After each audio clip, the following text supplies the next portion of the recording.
આકાશવાણી ભુજ સમાચાર આશુતોષ અંતાણી વાંચે છે. નમસ્કાર. પ્રધાનમંત્રી નરેન્દ્ર મોદીએ ગઈકાલે આકાશવાણી પરથી મન કી બાત કાર્યક્રમમાં વિવિધ વિષયો પર પોતાના વિચાર રજૂ કર્યા હતા.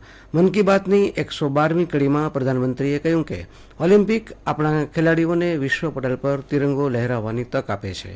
તેમણે ખેલાડીઓનો ઉત્સાહ વધારવા દેશવાસીઓને અનુરોધ કર્યો હતો. શ્રી મોદીએ આંતરરાષ્ટ્રીય ગણિત ઓલિમ્પિયાડમાં શ્રેષ્ઠ પ્રદર્શન કરવા બદલ દેશના વિદ્યાર્થીઓની સરાહના કરી. પ્રધાનમંત્રીએ સ્વતંત્રતા દિવસની ઉજવણીમાં હર ઘર તિરંગા અભિયાન અંતર્ગત દેશવાસીઓના ઉત્સાહ અંગે વાત કરી હતી. પહેલાની જેમ જ આ વર્ષે પણ હર ઘર તિરંગા.com પર તિરંગાની સાથે પોતાની સેલ્ફી જરૂર અપલોડ કરવા પણ અનુરોધ કર્યો હતો. પ્રધાનમંત્રીએ માદક પદાર્થના દૂષણની વાત કરતાં કહ્યું કે આવા પદાર્થો સામેની લડાઈમાં સરકારે શરૂ કરેલી માનસ સેવા અંતર્ગત એક ટોલ ફ્રી નંબર જાહેર કરાયો છે, જેના પર કોલ કરીને કોઈપણ આવશ્યક સલાહ લઈ શકાય છે. હવામાન વિભાગના જણાવ્યા અનુસાર આજે રાજ્યના ઉત્તર ગુજરાતના સાબરકાંઠા, અરવલ્લી અને મધ્ય ગુજરાતના પંચમહાલ, દાહોદ, મહીસાગર અને છોટાઉદેપુરમાં તેમજ દક્ષિણ ગુજરાતના નર્મદા, તાપીમાં ભારેથી અતિભારે વરસાદની આગાહી કરીને ઓરેન્જ એલર્ટ જાહેર કર્યું છે, જ્યારે બનાસકાંઠા, પાટણ, મહેસાણા, ગાંધીનગર, ખેડા તેમજ અમદાવાદ સહિતના જિલ્લાઓમાં ભારે વરસાદની આગાહી કરીને યલો એલર્ટ જાહેર કરાયું છે.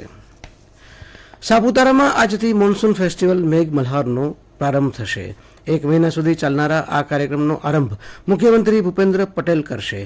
સાપુતારાના વિખ્યાત અને સહેલાણીઓ માટે આકર્ષણનું કેન્દ્ર એવા સર્પગંગા તળાવ પાસે વિશાળ આરપાર દેખાય તેવો ડોમ તૈયાર કરવામાં આવ્યો છે. વરસતા વરસાદનો આનંદ માણતા ડોમમાં બેસીને પ્રવાસીઓ કાર્યક્રમને નિહાળી શકશે. આ કાર્યક્રમ અંતર્ગત ગિરિમથક ખાતે આવતા પ્રવાસીઓ 1 મહિના સુધી વિવિધ સાંસ્કૃતિક રંગારંગ કાર્યક્રમ માણી શકશે. આ ઉપરાંત મુખ્યમંત્રી દ્વારા ડાંગ જિલ્લાના અન્ય પ્રવાસન સ્થળોએ વિકાસ કામોના ખાતમુહૂર્ત તથા લોકાર્પણ હાથ ધરવામાં આવશે. રાજ્યસભા સાંસદ અને પ્રદેશ કોંગ્રેસ અધ્યક્ષ શક્તિસિંહ ગોહિલ ગઈકાલે મોરબીની મુલાકાતે હતા. તેમની આ મુલાકાત દરમિયાન તેમણે શહેરમાં નવા બની રહેલા મુખ્યમંત્રી આવાસ યોજનાના સ્થળની મુલાકાત લીધી હતી. શક્તિસિંહ ગોહિલે સર્કિટ હાઉસ ખાતે મીડિયાને સંબોધન કરતાં જણાવ્યું હતું કે રાજ્યમાં વરસાદને કારણે અનેક વિસ્તારમાં મુશ્કેલી પડી રહી છે. આજે સંસદમાં આ મુદ્દે તેઓ ચર્ચા કરશે. ગુજરાત રાજ્ય માધ્યમિક અને ઉચ્ચતર માધ્યમિક શિક્ષણ બોર્ડ દ્વારા લેવાયેલી એસએસસી સંસ્કૃત પ્રથમાની પૂરક પરીક્ષાનું પરિણામ આજે જાહેર થશે. આ ઉપરાંત ઉચ્ચતર માધ્યમિકના ધોરણ 12 વિજ્ઞાન પ્રવાહ, સામાન્ય પ્રવાહ, વ્યવસાયલક્ષી પ્રવાહ અને સંસ્કૃત મધ્યમાની પૂરક પરીક્ષાનું પરિણામ આજે જાહેર થશે. પૂરક પરીક્ષાનું પરિણામ આજે બપોરે 12 વાગે બોર્ડની વેબસાઇટ પર જાહેર કરવામાં આવશે. કચ્છ જિલ્લામાં મુન્દ્રા તાલુકાના હટડી ગામની 6 વર્ષની બાળકીનો ચાંદીપુરા રિપોર્ટ પોઝિટિવ આવવાની સાથે જિલ્લામાં આ વાયરસથી થયેલા મૃત્યુનો આંક 3 થયો છે. જિલ્લા રોગચાળા નિયંત્રણ અધિકારી ડોક્ટર કેશવકુમારે આ અંગે માહિતી આપતા જણાવ્યું હતું કે જિલ્લામાં ચાંદીપુરા વાયરસના કુલ 3 કેસ નોંધાયા છે. આરોગ્ય તંત્ર દ્વારા દવા છંટકાવ સહિતના અટકાયતી પગલાં લેવાની કામગીરી હાથ ધરાઈ છે.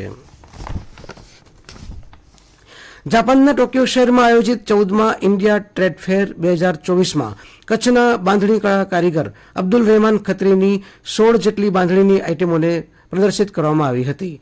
જાપાનના મિથિલા મ્યુઝિયમમાં તેમને સ્થાન આપવામાં આવ્યું હતું. તેમજ અબડાસા તાલુકાના તેરા ગામના વર્ષ 2009ના રાષ્ટ્રીય એવોર્ડ વિજેતા શ્રી ખત્રીનું વિશેષ બહુમાન કરવામાં આવ્યું હતું.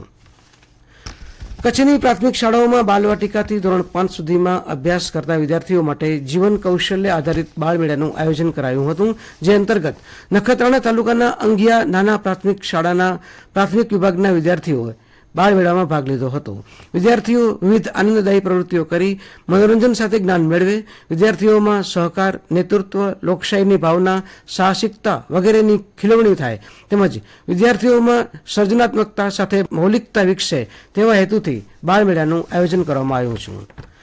શ્રીલંકા ખાતે રમાઈ રહેલી પ્રવાસી ભારત અને શ્રીલંકા વચ્ચેની 3 T20 ક્રિકેટ મેચ શ્રેણીની વરસાદના વિઘ્નથી પ્રભાવિત બીજી મેચમાં ભારતે શ્રીલંકાને 7 વિકેટથી પરાજિત કરી મેચ સાથે શ્રેણી વિજય મેળવ્યો હતો.